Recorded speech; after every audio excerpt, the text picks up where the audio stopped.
Bonjour mesdames, messieurs. Donc nous allons faire le traditionnel cours de préparation à l'accouchement aujourd'hui. J'ai l'honneur d'être invité à la nurserie. Donc aujourd'hui nous allons faire le cours à la nurserie avec mes infirmières qui s'occupent des nouveau-nés. N'est-ce pas? Elles sont là. N'est-ce pas? Donc nous allons faire un cours de préparation à l'accouchement spécial où nous allons axer notre propos beaucoup sur le postpartum et les nouveau-nés. Donc, je vais laisser mes trois collaboratrices venir se présenter, n'est-ce pas? Avant qu'on commence le cours, je vais introduire, ensuite je vais les laisser parler. Chacun se présente et dit ce qu'elle fait. Bonjour, vous allez bien? Nous sommes infirmières à la clinique NES, comme vous savez, à la nurserie. Là, on s'occupe des bébés, les soins des bébés à la naissance, à la nurserie aussi. Et on donne des conseils aux mamans aussi, quand elles en ont besoin. Voilà. Parfait, merci Oumo. Ensuite, Asset National. Bonsoir, je m'appelle Assad Baldé, je suis infirmière ici. Comme l'a dit mon collègue Oussou, on s'occupe des bébés, d'expliquer comment on s'occupe des bébés et comment suivre la vaccination des bébés. Bon, désolé, il y aura un peu de bruit. Il y a les nouveau-nés derrière qui sont en train de pleurer, donc ça fait partie un peu du boulot. Hein. Et nous allons voir Florence, la responsable de la nurserie, qui va se présenter aussi. Bonjour, c'est Florence Sambou, je suis infirmière responsable de la nurserie. À tout à l'heure. Parfait, donc comme vous pouvez le voir, nous sommes dans la nurserie aujourd'hui. La plupart des cours de préparation à l'accouchement qu'on a fait, je vais enlever mon masque. La plupart des cours de préparation à l'accouchement qu'on a fait ont été axés sur l'antépartum, c'est-à-dire avant la naissance, avant l'accouchement. Donc je pense qu'il y a beaucoup de choses qui ont déjà été dites sur l'antépartum. Maintenant, on va parler du postpartum. Juste le temps de faire quelques réglages sur ma page Facebook. Après, je suis à vous, d'accord? Sur mon fil d'actualité. Voilà.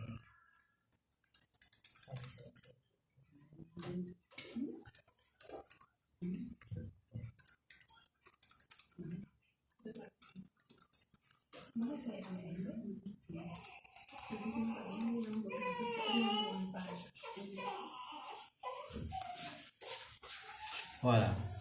Donc habituellement quand on fait un cours, on a plus tendance à parler du prépartum. Donc ça, c'est-à-dire ce qui se passe avant l'accouchement. Je pense qu'on en a beaucoup parlé, la grossesse, l'accouchement, le travail, le déclenchement du travail, la dilatation, etc. La partie dont on parle moins, c'est le postpartum. Qu'est-ce qui va se passer après votre accouchement? Tout à l'heure, j'ai reçu en consultation une patiente qui s'est beaucoup plaint de plein de choses qu'on ne dit pas après l'accouchement, notamment l'allaitement, les douleurs qu'elle peut ressentir au moment de l'allaitement, la restriction du fœtus, de l'utérus, la gestion des louchis, la gestion du sang que l'on voit après l'accouchement. Il y a aussi les mamans avec tous leurs conseils de il faut boire ceci, il faut boire cela, il faut pas faire ceci, il faut pas faire cela, ce qui peut poser énormément de problèmes. Et donc elle se plaint que, elle disait tout à l'heure, ça m'a fait beaucoup rire, après l'accouchement, c'est plus difficile qu'avant l'accouchement. Surtout tenir le bébé, les insomnies. Si on a un mari qui ne vous aide pas à gérer le bébé, c'est très très très difficile. Donc aujourd'hui, on va vous dire un peu qu'est-ce qui va se passer après l'accouchement. Vous avez accouché, vous avez votre bébé et tout ça. Maintenant, qu'est-ce qui va se passer après? Et après, les infirmières vont vous expliquer quelques détails, quelque chose sur le soin du cordon, comment gérer le soin du cordon et comment s'occuper de bébé, l'allaitement et deux, trois choses sur lesquelles elles voudraient intervenir. Bon, déjà, ce qu'il faut comprendre, c'est que après l'accouchement, les 40 jours qui suivent après l'accouchement, on appelle ça les suites de couches. Les suites de couches, c'est la période de 40 jours qui suit après un accouchement. Et durant cette période, votre corps se comporte un peu comme un corps de femme enceinte. Donc, vous pouvez avoir des louchis. Les louchis, c'est le sang que l'on vous voit après l'accouchement. Ça peut durer 40 jours. Ça peut s'arrêter et revenir avant la fin des 40 jours. Mais habituellement, ça s'arrête avant la fin des 40 jours. Mais ça peut s'arrêter, revenir, s'arrêter, etc. Ensuite, durant cette période, si vous avez une épisiotomie, une déchirure, c'est la période de cicatrisation, avec les antibiotiques qu'on vous a prescrits, la pommade à mettre dessus pour la cicatrisation, et les antidouleurs en général en suppositoire. Et là, la partie la plus difficile, par contre, c'est la gestion du bébé. Le bébé, il est venu au monde, il est totalement dépendant de sa maman. Alors là, vraiment totalement, que ce soit pour manger, que ce soit pour se changer, lorsqu'il fait dans sa couche, etc. Et votre rôle, votre responsabilité, c'est justement de vous occuper de votre bébé.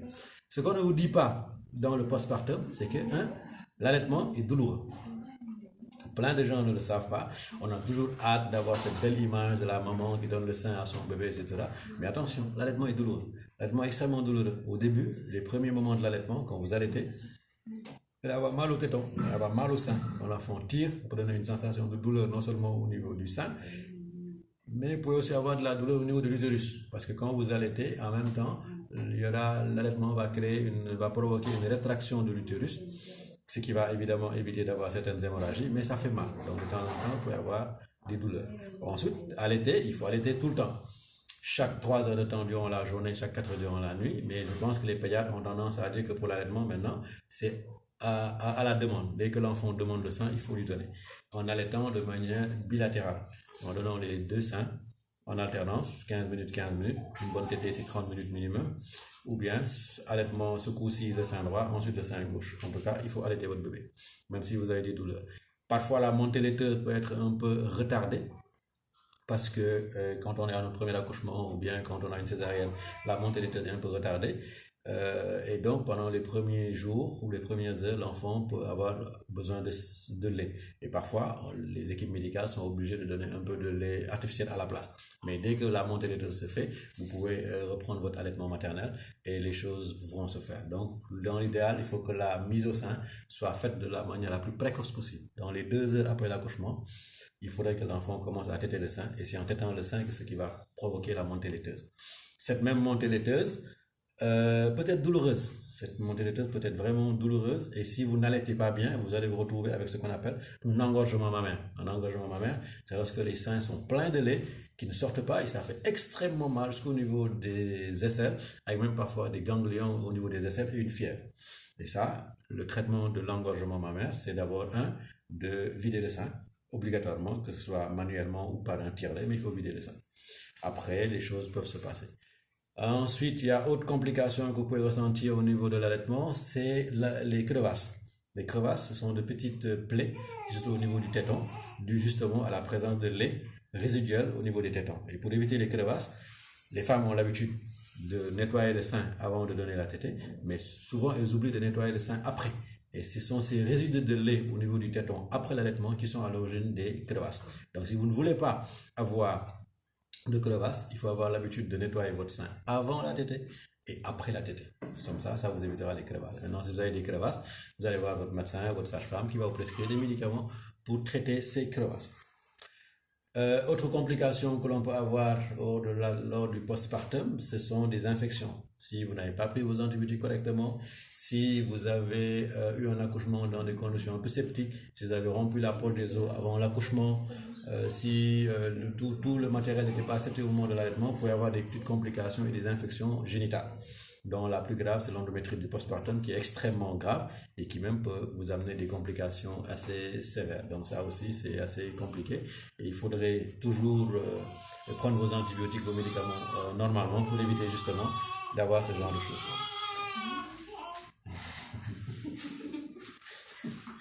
On a les bébés qui pleurent derrière, c'est un peu normal. Ensuite, autre chose qui pose souvent problème dans la gestion du bébé, c'est les soins du cordon. Comment on fait les soins du cordon? Je vais demander à l'une d'entre vous, soit Florence, soit Asset, de venir nous parler des soins du cordon. Je ne sais pas qui a plus d'habilité à faire ça. Asset? Ou Florence?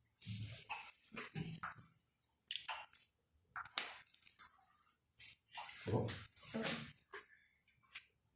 Vas-y. Bon, là, on va essayer de vous expliquer un peu comment on fait le soin du cordon. Donc, à la naissance, on reçoit le bébé avec un pédiatre et après l'accouchement, durant 1 à 3 minutes, quand le gynéco va sectionner le cordon, on prend le bébé sur la table chauffante. Là, c'est l'infirmière et le pédiatre qui se trouvent là-bas. Donc là, on fait le soin du cordon. Quand on sectionne le cordon, on coupe le cordon, on clampe avec le clamp, on coupe et on fait le soin avec du Septimil. Donc c'est juste nettoyer, soulever le cordon attraper le clan et on nettoie le pourtour proprement. Donc c'est ce geste-là que vous devez faire tous les jours chez vous. 3 fois par jour, matin, midi et soir, c'est faisable.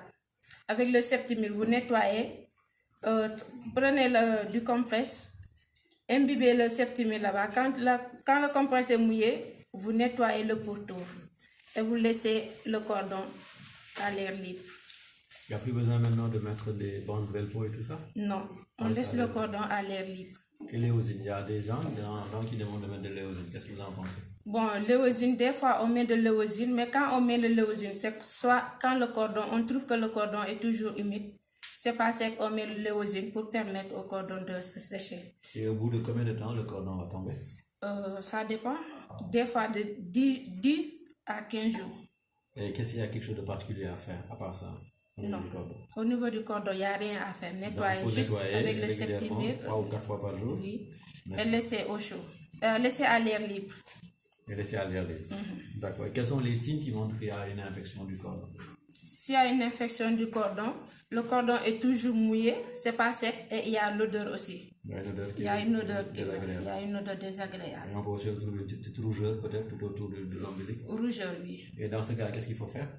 Dans ce cas, quand il y a une infection au niveau du cordon, dans ce cas, le bébé le plus souvent est hospitalisé. Et le traitement de l'infection, ça peut durer 10 jours. C'est des médicaments sous antibiotiques. Parenthéra, par voie parenthéra. En injection. D'accord. Il y a une question qui est tombée tout de suite. Comment faire s'il y a une hernie au niveau du nombril? S'il y a une hernie, là, c'est le pédiatre qui va vous envoyer, je crois, au niveau du pédiatre chirurgical. Pour prendre en charge le Il y avait une méthode de grand-mère qu'on utilisait il y a quelques années où on mettait un peu une bande velcro pour les enfants qui avaient un début de hernie. C'est toujours efficace. Moi, il m'arrive de temps en temps, certaines patientes, quand le bébé pleure beaucoup et qu'il a un début de hernie, de conseiller aux parents de mettre une bande velcro. Si on le fait pendant une semaine, un mois, parfois la hernie peut régresser. Mais parfois, il faut aller chez le chirurgien pédiatre qui est obligé de faire. Merci Florence pour ta contribution. Merci beaucoup. Donc, comme vient de vous l'expliquer notre infirmière, notre responsable à la nurserie, les soins du cordon sont très importants. Le cordon est une porte d'entrée d'une éventuelle infection qui peut se généraliser chez le bébé. Il est extrêmement important de prendre en charge et de nettoyer correctement le cordon. Si le cordon n'est pas nettoyé correctement, cela peut créer beaucoup d'infections et ces infections peuvent être vraiment très graves. Donc les soins du cordon, nettoyez très régulièrement avec les différents produits dont vous êtes à disposition, avec une compresse stérile, nettoyez 3 ou 4 fois par jour et veillez à ce que le cordon soit toujours sec. Au bout d'une dizaine de jours, habituellement, le résidu de cordon va tomber avec la pince qui va avec. Donc, ces soins du cordon sont extrêmement importants et nous avons tenu un peu à revenir dessus parce qu'on a reçu beaucoup de bébés qui sont venus avec des cordons infectés, ce qui peut quand même créer des complications chez le nouveau-né. Ensuite, d'autres préoccupations que les mamans ont par rapport au postpartum, c'est l'allaitement. Je pense que c'est la préoccupation majeure. Dommage que nous n'avons pas un pédiatre aujourd'hui pour intervenir, à moins que notre ami et collègue, Dr Maria, qui nous regarde en ce moment, puisse intervenir sur l'allaitement. Mais je vais demander à Asset, qui est une spécialiste des bébés et de l'allaitement, venir nous dire quelles sont les règles de base de l'allaitement chez le bébé, en combien de temps il faut allaiter, combien de temps au bout de l'intervalle, et quoi d'autre. Je pense que c'est ce dont tu dois me parler. D'accord. Asset, bismillah, Asset. Tu peux t'asseoir, il n'y a pas de problème. Mais par contre, le bébé, tu le donnes, tu ne veux pas qu'il apparaisse dans l'écran. Donne-le à toi. On n'a pas la permission de sa mère. C'est bon, regarde. On va faire un gap, on va te également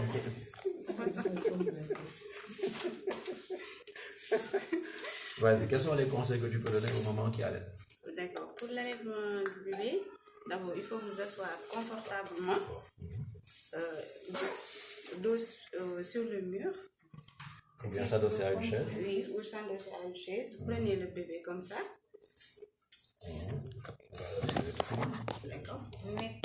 Vous positionnez le bébé comme ça. Si je fais. Un bébé, je t'avais demandé d'amener un bébé. Non, ça c'est pas un bébé. Essaye, il n'y a pas de problème.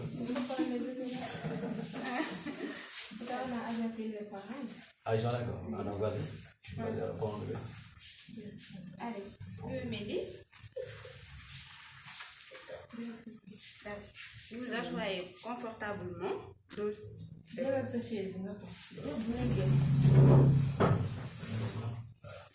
comme ça.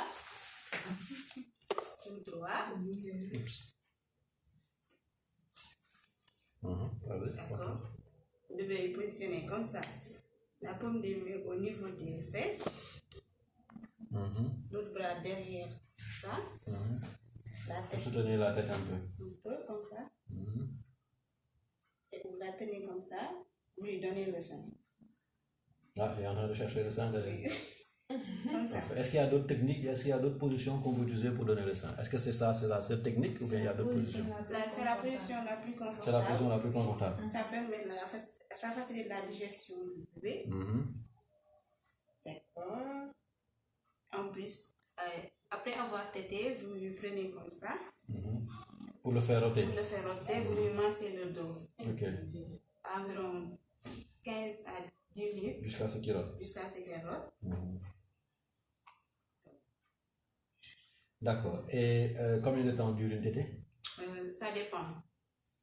15 à Chaque 5, le bébé a droit à 15 15 minutes. minutes. 15 minutes par sein. Pas 5 minutes. Ok, et il faut allaiter de manière bilatérale, Bilatéral. symétrique. S'il prend le sein droit en premier, au deuxième tété, il faudra commencer par le sein Le gauche. sein gauche. D'accord. Donc on répète, la tétée doit être bilatérale et symétrique. 15 minutes, 15 minutes. Et si on a commencé la première fois par le sein droit, la prochaine fois on commence par le sein gauche. Parfait. Si c'est la nurserie, par exemple, si c'est ici, on a le bébé chaque 3 heures de temps. Chaque 3 heures de temps. Ok. Et dans quelles circonstances vous donnez des biberons? Parce que de temps en temps, il y a des parents qui nous interpellent par rapport aux biberons. J'en ai parlé tout à l'heure au début du live, mais de temps en temps, nous allons nous donner des biberons quand même. Oui.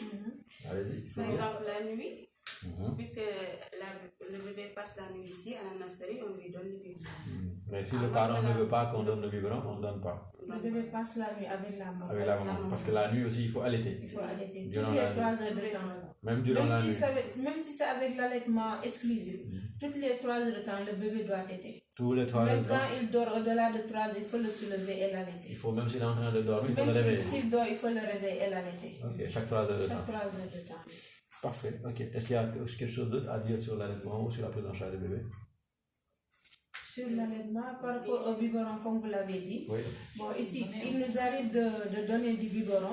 C'est quand le maman n'a pas encore la montée de lait, donc on donne le biberon pour renforcer le bébé, pour éviter les hypoglycémies. Ok. Mais quand la montée laiteuse est venue, donc on laisse le bébé avec la maman. Toute la journée, les bébés restent avec leur maman et toutes les 3 heures de temps, on passe pour dire au maman c'est l'heure de téter, on donne le bébé de téter. Mais sinon, à la nurserie, c'est que la nuit qu'on donne le biberon. D'accord, parfait. Donc, comme vous avez entendu, nos infirmières nous ont donné d'excellents conseils sur l'allaitement, chaque 3 heures de temps, si je me répète bien. Alterner, allaiter de manière alternative, sein gauche, sein droit. Une bonne tétée dure 15 minutes, n'est-ce pas? Même durant la nuit, il faut quand même allaiter le bébé. N'est-ce pas? Il y a des circonstances particulières où l'allaitement est très important, si c'est des bébés macrosomes. Parce que les bébés macrosomes font beaucoup d'hypoglycémie. Donc les bébés qui sont macrosomes, ça on donne chaque 2 heures de temps. Donc pour les bébés macrosomes ou les bébés nés de maman ayant un diabète gestationnel, l'allaitement c'est chaque 2 heures de temps. D'accord? Voilà. Il y a une question qui est tombée, c'est qu'en est-il de la tétine? Je ne sais pas si vous pouvez répondre à cette question. La tétine, est-ce que c'est bon de donner la tétine au bébé? Moi, je ne suis pas. Moi, je ne suis pas pour. Vous n'êtes pas pour la tétine? Bon, on va poser la question au pédiatre. Je pense que c'est un moyen de calmer le bébé de temps en temps. Mais on va demander à nos pédiatres qu'est-ce que c'est conseillé ou pas de donner la tétine au bébé. Est-ce qu'il y a autre chose dont il faudrait qu'on parle pour le postpartum? Donner un conseil aux mamans. Donner un conseil aux mamans. Aux mamans, oui, donner des conseils aux mamans. Quel genre de conseils? Par rapport aux soins du cordon, on en a parlé, l'allaitement, on en a parlé. Je vais parler un peu de l'épisiotomie, la nettoyage de l'épisiotomie ou de la déchirure. Si vous avez une déchirure ou une épisiotomie, il faut nettoyer n'est-ce pas, mettre votre pommade, veillez à ce que ce soit toujours sec et prendre vos antibiotiques et vos antidouleurs. Au bout de 15 jours à 30 jours, habituellement, ça se cicatrise. Maintenant, s'il y a des complications, si la plaie continue à être mouillée, comme pour la plaie du cordon, ou bien s'il y a du pus, là, ça veut dire que c'est surinfecté, il va y avoir le médecin qui vérifie et mettre d'autres médicaments. Parfait.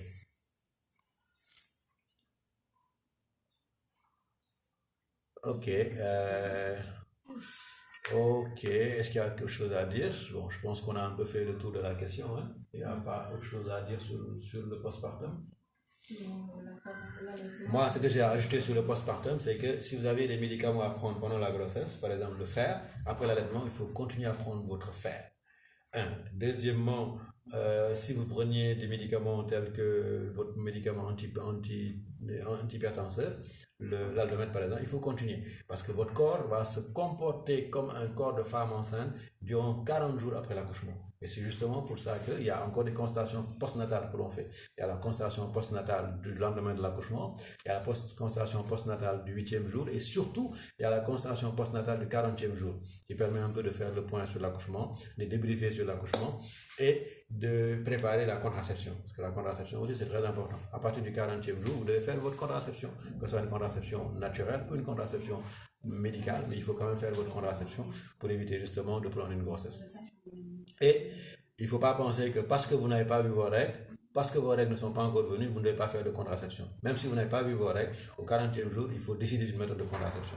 L'allaitement peut être une contraception, mais comme l'a dit Florence tout à l'heure, pour que l'allaitement soit une contraception, il faut que ce soit un allaitement exclusif au sein, qu'on donne chaque 3 heures de temps durant la journée, chaque 4 heures de temps durant la nuit, qu'on ne donne pas d'eau au biberon, et qu'on ne donne pas d'eau au bébé, et ça, cette contraception, qu'on ne voit pas ses règles, et que ça dure 6 mois. Donc 6 mois d'allaitement maternel, sans règles, sans biberon, l'allaitement est une contraception. Au-delà des 6 mois, même si vous ne voyez pas vos règles, vous n'êtes plus sous contraception, il faut penser à faire votre contraception pour éviter de tomber enceinte. Je pense que c'est ce que je voulais partager avec vous aujourd'hui. Il y a quelques questions qui sont tombées par rapport à la constipation.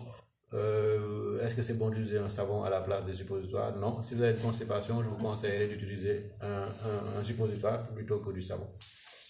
Est-ce qu'il y a d'autres questions? Tension 14,9, est-ce que normal chez la femme enceinte? C'est la limite de la normale. Je pense qu'il n'y a pas beaucoup de questions. La mort subite du nourrisson, c'est quoi? La mort subite du nourrisson, c'est un nourrisson qui fait un arrêt cardiaque, qui meurt subitement. C'est quelque chose qu'on ne comprend pas très bien. Ça, il arrive que l'enfant, subitement, qui soit retrouvé mort dans son berceau. C'est très tragique, c'est quelque chose de vraiment tragique que les parents supportent très mal. Et je pense que ce sont nos amis pédiatres qui devraient plus en parler. Parfois, on ne connaît pas la cause. Parfois, ça peut être des tares sous-jacentes qu'il y avait chez le bébé et qui étaient ignorées.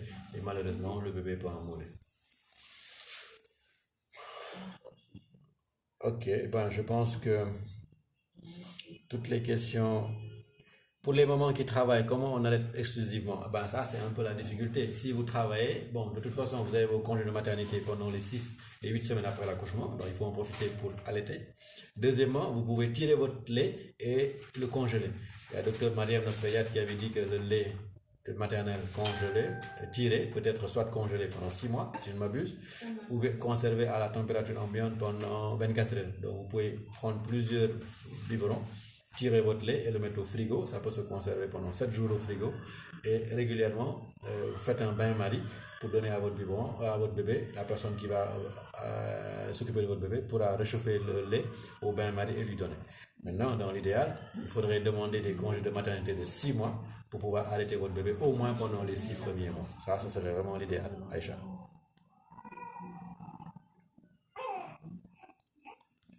Parfait.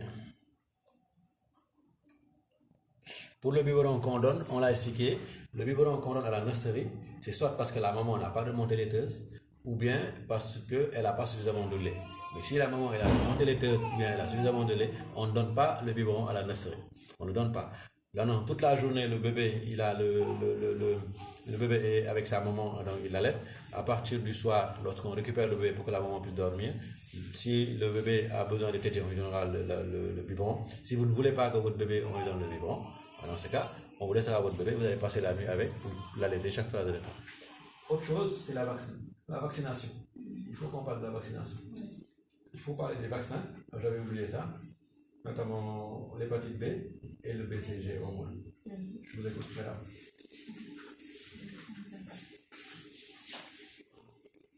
Vas-y. Ok, pour les vaccinations, l'hépatique, on le fait dès la naissance. Oui, le vaccin de l'hépatite B. Dès la naissance, le BCG aussi. Normalement, c'est dès la naissance jusqu'à 15 jours. Oui, mais je pense qu'une des conditions pour faire le BCG, il faut que le bébé fasse 3 kilos. Non. Il n'y a pas besoin. Même si le bébé fait moins de 3 kilos, on peut le vacciner. Oui.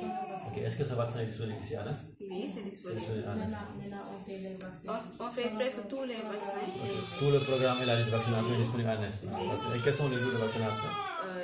Jeudi matin et samedi. Jeudi matin et samedi, c'est pour les jours de vaccination. Oui. Ok, donc pour ça, les c'est jeudi parfait. matin, c'est le BCG. Pour les samedis, c'est les Penta, et les 9 mois et les 15 mois. D'accord, donc pour répondre à la question de Mimi Marie, oui, le BCG est disponible à NES ainsi que le virus, ainsi que le vaccin de l'hépatite B.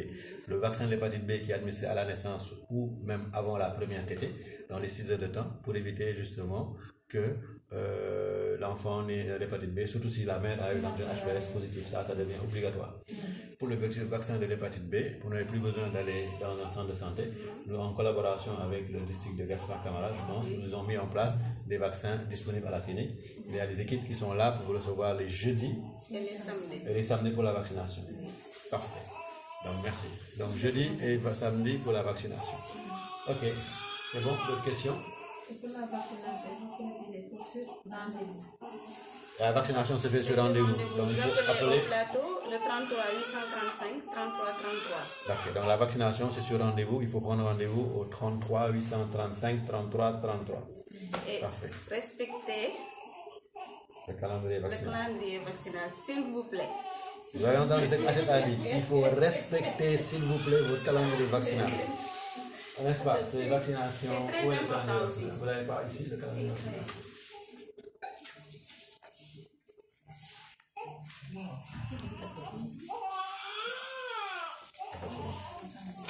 Donc le calendrier vaccinal, il est là, n'est-ce pas? BCG, vas-y, tu peux dire. Le BCG, c'est de 0, c'est dès la naissance jusqu'à 15 jours pour qu'elle puisse bénéficier du VPO. C'est quoi VPO? C'est polio-oral. Polio-oral, ok. Oui. Le Penta aussi, c'est 45 jours après le BCG. Après le Penta 2, le Penta 3, il y a le rougeole fièvre jaune au 9e mois et au 15e mois, rougeole rubéole. Ok, d'accord. Donc les vaccins, c'est pas 6 semaines, à peu près. Les 3 premiers. Oui.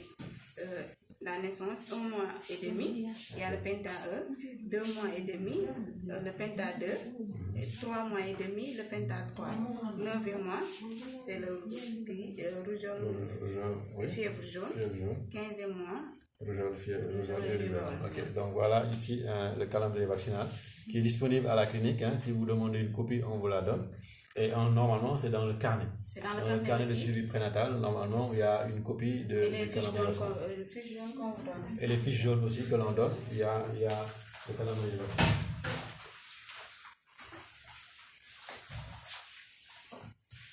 Comme ça se fait dans le public, quoi. Voilà, donc ça c'est la fiche jaune que l'on donne, où il y a les informations sur le bébé et les différentes dates des différents vaccins que le bébé doit prendre. N'est-ce pas? C'est parfait. Et tout ça c'est disponible C'est ici. disponible, oui. Ok, derrière, il y a un peu les abats de courbe de croissance du bébé pour voir si le bébé il grandit normalement ou pas. Et s'il y a des problèmes de malnutrition, le pédiatre pourra intervenir. Parfait. Ok, donc merci messieurs, dames pour ce live qui n'est pas très long aujourd'hui. On a juste fait 30 minutes de live, mais on a un peu axé notre discours sur le postpartum. On a fait beaucoup de live sur le prépartum, maintenant c'est le postpartum. Donc c'est extrêmement important de s'occuper du bébé. Et la partie la plus difficile de votre grossesse, c'est de vous occuper de votre bébé. Après l'accouchement, c'est encore plus compliqué. Tant que vous avez votre bébé dans votre ventre, là, vous partez avec lui, vous poussez, tant mieux. Mais si après l'accouchement, c'est plus compliqué de gérer le bébé. Une dernière question, est-ce que vous faites l'anti-D pour des femmes des mères rhésus négatifs? Si la mère est rhésus négatif, on fait d'abord le groupage du bébé. Si le bébé est rhésus positif, là la maman reçoit le sérum anti-D. Si le bébé est du même rhésus que sa mère, s'il est négatif, il n'y a pas besoin de faire le sérum anti-D. Parfait. Donc, je vous remercie et vous donne rendez-vous bientôt pour d'autres lives, Inch'Allah.